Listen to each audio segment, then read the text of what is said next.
अस्सलामुअलैकुम, this is me Ribah Imran and you are watching my YouTube channel. So viewers, आज के मेरे प्रोग्राम का टॉपिक ये है, अगर बात करें हम मोबाइल मैन्युफैक्चरिंग की, तो इंडिया दूसरा बड़ा कंट्री बन चुका है मोबाइल मैन्युफैक्चरिंग के मामले में। तो आज हम पाकिस्तानी आवाम से इस पर रिएक्शन जानेंगे। तो आइए पाकिस्तानी आवाम की जाने बढ़ते हैं। अदीबा, मेरे आज के प्रोग्राम का सवाल ये है कि अगर बात करें हम इंडिया की, तो इंडिया मोबाइल मैन्युफैक्चरिंग में दूसरा बड़ा कंट्री बन चुका है चाइना के बाद। इस हवाले से आपकी क्या राय है? इंडिया में देखिए, एजुकेशन सबसे बड़ी बात जो है, वहाँ का जो मयार एजुकेशन का, वो पाकिस्तान से बहुत हद तक बेहतर है। तो ये कोई हैरानगी की बात नहीं है कि अगर वो मोबाइल टेक्नोलॉजी में भी आगे जा रहा है, वो बहुत से महाज पे हमसे आगे ही है ऑलरेडी। मुझे ऐसा लगता है। इसमें तो वो बन सकते हैं, ज़रूरी तो नहीं कि चाइना ही हर चीज़ करे, इंडिया पाकिस्तान सब कर सकते हैं, तो अच्छा है। मैम, इस हवाले से आपकी क्या राय है? मैं भी यही कहूँगी, अगर वो तरक्की कर रहे हैं तो अच्छी बात है। वैसे तो वो हर चीज़ में ही तरक्की कर जाते हैं, लेकिन अगर इसमें भी तरक्की कर रहे हैं तो अच्छी बात है। अच्छी चीज़ ही वो करेंगे, अच्छी ही बनाएंगे। ठीक हो गया जी बिल्कुल। इंडिया तो जो मोबाइल कंपनी के हवाले से भी, और अगर दूसरी तरफ उसको देखा जाए तो उसने बहुत सारी इंडस्ट्री में अपना बहुत सारा अबूर हासिल किया उसने।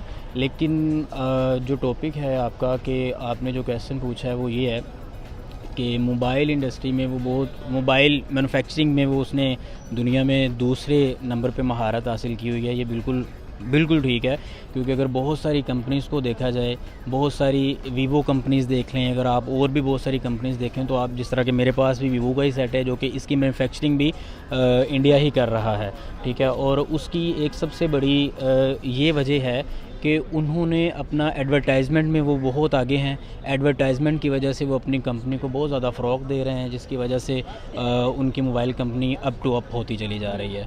हालांकि अगर देखा जाए तो चाइना भी इस लिहाज से नंबर 1 है, आई थिंक सो डैट। लेकिन अगर इंडिया को देखा जाए तो वो भी मैन्युफैक्चरिंग भी कर रहा है, उसके अंदर इंडस्ट्री भी बहुत ज़्यादा अरूज पे है। अगर आप उसको एग्रीकल्चर डिपार्टमेंट में देखें तो वो भी बहुत ज़्यादा अरूज पे है। और उसके अलावा अगर आप देखें तो फ़िल्म इंडस्ट्री देख लें, वो भी बहुत अपने यानी कि उसने स्कोप हासिल किया हुआ है।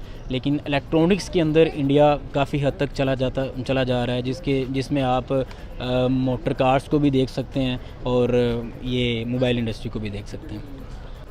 देखें जी, मैं समझता हूँ कि सबसे पहले जो है, अगर कंपैरेटिवली देखा जाए तो एजुकेशन जो है हमारी निस्बत उसका लिटरेसी रेट ज़्यादा बेहतर है इंडिया का, ठीक है। और अगर एक कंट्री जो है वो हार्ड वर्क करता है, एफर्ट करता है, चाहे वो कोई भी मैन्युफैक्चरिंग हो, ठीक है जी। आप गाड़ियों के स्पेयर पार्ट्स ले लें, आप मोटरसाइकिल को ले लें। अब देखिए, मोटरसाइकिल कंपैरेटिवली वहाँ पर सस्ते हैं, ठीक है, चीप हैं, कॉस्टली नहीं है कंपैरेटिवली हमारे यहाँ। और ये मैंने भी एक्सपीरियंस भी किया कि अगर हमारे यहाँ होंडा कंपनी के अलावा हम अगर यूज़ करते हैं मेट्रो, रोड प्रिंस वगैरह एक्सेट्रा, तो वो जो है इतने पायदार नहीं हैं, ठीक है। और अगर जिस तरह के आप कह रही हैं, क्योंकि मेरे पास ये मालूमात नहीं है कि इंडिया जो है वो सेकंड जो है वो मोबाइल मैन्युफैक्चरिंग में सबकत ले चुका है। अगर आप कह रही हैं तो मेरे ख्याल में ये ठीक है और इसको एंडोर्स करना चाहिए। और किसी कंट्री की जो है वो डेवलपमेंट हो इंडस्ट्री के हवाले से, तो उसके जो मुस्बत जो पैरामीटर्स होते हैं उसको अडाप्ट करना चाहिए। और उसको अडाप्ट करते हुए डेफिनेटली उसको फॉलो करते हुए, उसको अडाप्ट करते हुए खुद कोशिश करनी चाहिए कि हम उससे फ़लाँ कंट्री से सबकत ले जाएं, ठीक है जी।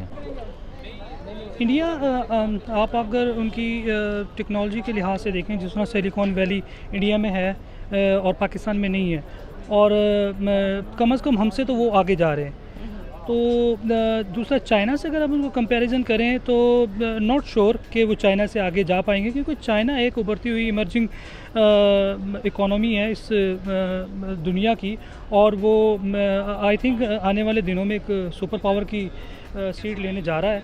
तो मुझे नहीं ख्याल कि इंडिया उनको कम्पीट कर पाएगा। देखें, इंडिया अगर बन चुका है, सेकंड उसके ऊपर आया है, किसी के साथ कम्पीट करते हुए आगे निकला है, तो ये कोई ओवरनाइट तो नहीं हुआ काम सारा। ऑब्वियसली उनके पीछे उनकी पॉलिसीज़ हैं, उनकी स्ट्रगल है।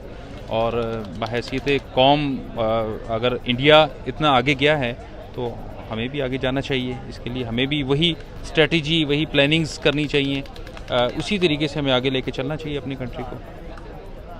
दूसरा सवाल मेरा दीबा आपसे ये है कि 5 साल गुजर चुके हैं, ठीक है, 5 साल से हम इंडिया की मैन्युफैक्चरिंग को देख रहे हैं तो वो 200% ग्रो किया है मैन्युफैक्चरिंग सेक्टर का। और आप इसको देखते हुए, इस ग्रोथ को देखते हुए आपको क्या लगता है कि वो आने वाले टाइम में चाइना को भी पीछे छोड़ देगा मैन्युफैक्चरिंग के मामले में? नहीं, मेरे नहीं ख्याल में कि चाइना को पीछे छोड़ सकता है। कि चाइना तो एक मतलब चाइना हो गया, जापान हो गया, मेरे ख्याल में कि मतलब चाइना और जापान इस तरह की कंट्री से वो डरते हैं, उनका मुकाबला नहीं कभी कर सकते। जापान को तो वो पीछे छोड़ ही चुका है, दूसरे बड़े मतलब नाम पर आ रहा है, मतलब दूसरा बड़ा कंट्री बन चुका है मोबाइल मैन्युफैक्चरिंग के मामले में। लेकिन चाइना को बीट नहीं कर सकते। अच्छा, इंडिया वालों चाइना को बीट नहीं कर सकते हो? हमारी दोस्ती है ना उनसे, इसलिए हम उनको सपोर्ट करेंगे। अच्छा, सब आपके सपोर्ट से जो है वो फिर बीट नहीं कर पाएगा? नहीं, ये मतलब नहीं है मेरा, लेकिन फिर भी चाइना को बीट नहीं कर सकते, क्योंकि जिस लेवल पे चाइना पहुंच चुका है, जिस लिहाज से टेक्नोलॉजी पे वो आगे है, तो मेरे नहीं ख्याल में उसको बीट कर पाएगा। ये मैं काफ़ी देर से सुन रही हूँ कि जो चाइना में चीज़ आती है वो फ़ौरन ही इंडिया भी वो कर लेता है, मोबाइल्स में भी, टैब में भी मैंने देखा है, तो वो कर सकता है। मैम आप क्या कहना चाहेंगे? मुझे इस बारे में तो कोई इतना वो नहीं है, लेकिन वो ठीक कह रही हैं, अगर वो चीज़ बना लेते हैं फ़ौरन वो कर लेते हैं तो अच्छी बात है। हमारे पाकिस्तानियों को भी करना चाहिए, हमारे मुल्क में भी ये चीज़ें आनी चाहिए। हमारे मुल्क में आईफोन का नहीं है तो वो हमारे मुल्क को भी, पाकिस्तान को भी चाहिए कि आईफोन की अप्रोच हो ही यहाँ हो। अब जैसे 13 आ चुका है लेकिन हमारे पाकिस्तान में नहीं आया, लॉन्च वो हो गया है, तो जैसे ही आया हमारे पाकिस्तान में भी फ़ौरन लॉन्च हो, हमें भी फ़ौरन मिल जाए, तो ये अच्छी बात है, हमारे यहाँ भी होना चाहिए। यानी कि आप ये कहना चाह रही हैं कि हमारे पाकिस्तान में मोबाइल मैन्युफैक्चरिंग में बूस्ट मिलना चाहिए? मिलना चाहिए जी, बिल्कुल मिलना चाहिए। इंडिया कर रहा है, जिस तरह इंडिया कर रहा है, जैसे अब वो आ गया है यहाँ 2 महीने बाद की उसकी लॉन्चिंग है, वो लॉन्च तो हो गया है ना। हमारे पाकिस्तान में भी ऐसा होना चाहिए कि जो चीज़ लॉन्च हो गई है वो फौरी पाकिस्तान आए, फौरी हम भी इस्तेमाल करें। वो बेसिकली इंडिया जो है वो खुद मोबाइल मैन्युफैक्चरिंग कर रहा है, पाकिस्तान वाले कर रहा है, बिल्कुल ना, पाकिस्तान वाले भी तो कर रहे हैं। मैम आपको इसके पीछे की क्या वजह नज़र आती है कि पाकिस्तान अब तक उस हिसाब से मैन्युफैक्चरिंग में आगे नहीं आ सका जिस तरह इंडिया काम कर रहा है? पाकिस्तानी है ही वेले, इमरान खान जाएगा तो कोई आएगा, शायद फिर कोई तरक्की हो जाए। लगे काट देना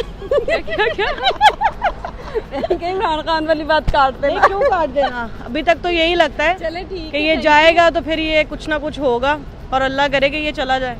जी, जिस स्पीड से तेज़ी से आगे की तरफ चल रहा है इंडिया, और उन्होंने मोबाइल मैन्युफैक्चरिंग के अंदर हों या दूसरे मामलात हों, उसमें जिस स्पीड से वो आगे की तरफ जा रहे हैं, तो लगता तो यही है कि उनका एक कंपटीशन है और वो एक एज अ नेशन जो है ना वो आगे की तरफ बढ़ रहे हैं। उनकी स्ट्रेटजी अच्छी है, उनकी प्लानिंग्स अच्छी हैं और वो दूसरों को कम्पीट करते हुए आगे जा रहे हैं। तो ये खित्ते के लिए एक अच्छा साइन है, एशिया के लिए, बड़े सगीर सब कॉन्टिनेंट के लिए एक अच्छा साइन है कि हमारे खिते के अंदर ही हमारा ये खिता जो एशिया ये डेवलप कर रहा है। हमारा नेबर कंट्री है ऑब्वियसली, हमारा दुश्मन होना अपनी जगह पे है, पाकिस्तान के साथ उसके जो मामलात हैं वो अपनी जगह पे हैं, लेकिन बहैसियत अगर मैं एशिया का शहरी होने की हैसियत से मैं यही कहूँगा कि इट्स अ गुड साइन। अच्छा, आप इंडिया को एशिया टाइगर बनता हुआ देख रहे हैं? अगर देखें, हमने होश के नाखून ना लिए, हमारी कौम ने होश के नाखून ना लिए, पाकिस्तान की गवर्नमेंट ने, इदारों ने होश के नाखून ना लिए, तो हमारे लिए लम्हा फिक्रिया है कि हमारा दुश्मन हमारे से आगे निकल जाएगा। हमारे से बाद आज़ाद होने वाला मुल्क जो है वो इतनी तेज़ी से आगे चला गया है और हम कहाँ पे खड़े हुए हैं। हम आज भी वही चाइना के मोबाइल्स को या दूसरी कंपनीज़ के मोबाइल को हम ऑब्वियसली यूटिलाइज़ कर रहे हैं, इस्तेमाल कर रहे हैं। हम अपना अरबों डॉलर्स जो है, मिलियन ऑफ डॉलर्स जो है वो मोबाइल ख़रीदने के लिए हम बाहर के ममालिक के अंदर भेज रहे हैं, तो हम बहुत पीछे चले जाएंगे इस हैसियत से। तो वो तो तरक्की कर रहे हैं, हमें इस वक्त जो है हमारे इदारों को और कौम को सोचना पड़ेगा कि हम अपने मुल्क को कैसे आगे लेके। India, I am not sure, अगर मेरी पर्सनल मेरी व्यू ले रही है तो मैं नॉट श्योर कि इंडिया उनको कम्पीट कर पाएगा। But India is growing economy है, नो डाउट, वो आगे जा रहे हैं, लेकिन फिर भी चाइना से कम्पीट आप नहीं कह सकते उसको। आप पाकिस्तान के साथ कंपैरिजन करें, चाइना तो बहुत बड़ी बात कर रही हैं आप। अच्छा, पाकिस्तान से कंपैरिजन करना चाहिए इंडिया को? डेफिनेटली, दोनों एक साथ आज़ाद हुए हैं और दोनों मतलब टेक्नोलॉजी के लिहाज से और आईटी की स्पेशली हम बात करें तो इंडिया हमसे आगे। अच्छा, तो फिर कंपैरिजन तो नहीं ना बनता? नहीं, कंपैरिजन इस हवाले से बनता है कि दोनों ही एक दूसरे के हरीफ रहे हैं और दोनों ही पड़ोसी हैं और दोनों एक साथ अपनी जद्दोजहद उन्होंने शुरू की है अपनी। तो फिर वो इतना आगे क्यों निकल गए? एक्चुअली उनकी अगर आप मेट्रिकुलेशन की स्टडी देखें और पाकिस्तान की स्टडी देखें तो आप खुद कंपैरिजन कर पाएंगे कि दोनों में वेल ऑर्गेनाइज मतलब कौन है आईटी के लिहाज से। अब देखें ना, उनकी सिलिकॉन वैली वहाँ पे डेवलप हो चुकी है, पाकिस्तान में नहीं है अभी तक। पाकिस्तान में तो यूट्यूबर्स काम कर रहे हैं, ये तो उनके ऊपर टैक्स लगाने का सोच रहे हैं कि यार इनको भी किसी तरीके से रोका जाए, क्यों काम कर रहे हैं ये लोग। तो ये गवर्नमेंट मतलब हम तो ये कह रहे थे कि खान की गवर्नमेंट आएगी और ये कम से कम सपोर्ट करेगी बिज़नेस को, बट ये अब आप देख लें कहाँ है बिज़नेस, किसके पास है। तो इंडिया में गुर्बत है, मैं इस चीज़ को मैं नहीं कह रहा कि इंडिया बहुत ही वेल डेवलप्ड कंट्री है, लेकिन आईटी के लिहाज से जब बात की जाएगी ना, जो बिलियन ऑफ डॉलर्स जो हम यूट्यूब से पाकिस्तान में लेके आ रहे हैं, आप उनके ऊपर ही रिस्ट्रिक्शंस लगा रहे हैं, पाबंदियाँ लगा रहे हैं, आप कह रहे हैं कि इनको पैमरा के ज़ुमरे में लेके आएँ।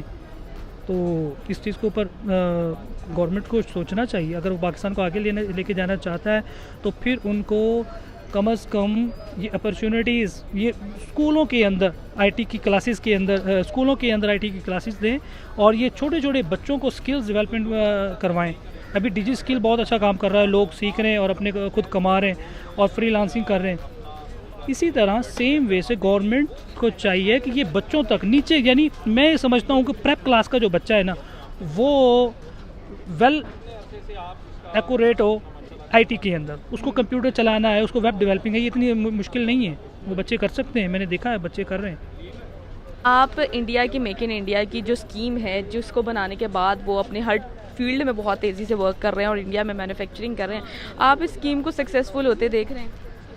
जी, जिस तेज़ी से वो आगे जा रहे हैं तो ये एक साइन है उनका आगे निकलने के लिए। लेकिन आपने देखा होगा कि पाकिस्तान के अंदर भी मेड इन पाकिस्तान, आप ऑटो इंडस्ट्री को ले लें, यहाँ पे जिस तेज़ी के साथ रेवोल्यूशन इसमें आ रही है, गवर्नमेंट की जो अच्छी पॉलिसीज़ हैं जिनके साथ वो आगे लेके चल रहे हैं, तो इंशाल्लाह मेड इन पाकिस्तान भी जो है वो पूरी दुनिया के अंदर छाएगा। आज की एक अच्छी न्यूज़ है कि GF-17 जो है, थंडर 17 जो है, उसके लिए कई ममालिक आगे आ गए खरीदने के लिए, तो वो मेड इन पाकिस्तान है। तो मेड इन इंडिया ही नहीं बल्कि मेड इन पाकिस्तान इंशाल्लाह जो है वो तेज़ी से आगे निकलता हुआ मुझे नज़र आ रहा है। हो भी सकती है, नहीं भी हो सकती, डिपेंड्स ऑन अवाम कैसे है वहाँ पे। अच्छा, डिपेंड करता है उनके अवाम पर। हाँ जी, वो कैसे? कि ऑब्वियसली जब भी आप कोई पॉलिसी बनाते हैं तो अवाम उसको फॉलो करेगी, तभी तो मतलब वो पॉलिसी जो है वो कारआमद होगी ना। देख रही हूँ, सही है, हो भी जाएगी, सक्सेसफुल हो सकती है अगर वो बना रहे हैं, कोशिश कर रहे हैं। जैसे अगर हम लोग भी कोशिश करें तो हमारे यहाँ भी सब कुछ हो सकता है। जैसे वो लोग कोशिश कर रहे हैं तो चलें, उनका भी कामयाब होना चाहिए, उनको भी, हमें भी होना चाहिए। हमें तो अपने मुल्क से है कि हमारा मुल्क है, हमें भी होना चाहिए। जी, तो व्यूवर्स, आपने पाकिस्तानी आवाम की राय तो जानी। इसी के साथ अपने मेज़बान रिबाह इमरान को दीजिए इजाज़त और जाने से पहले मेरे चैनल को ज़रूर सब्सक्राइब कीजिए, वीडियो को ज़रूर लाइक कीजिए और मुझे इंस्टाग्राम पे जाके फॉलो करना मत भूलिएगा। Thank you so much.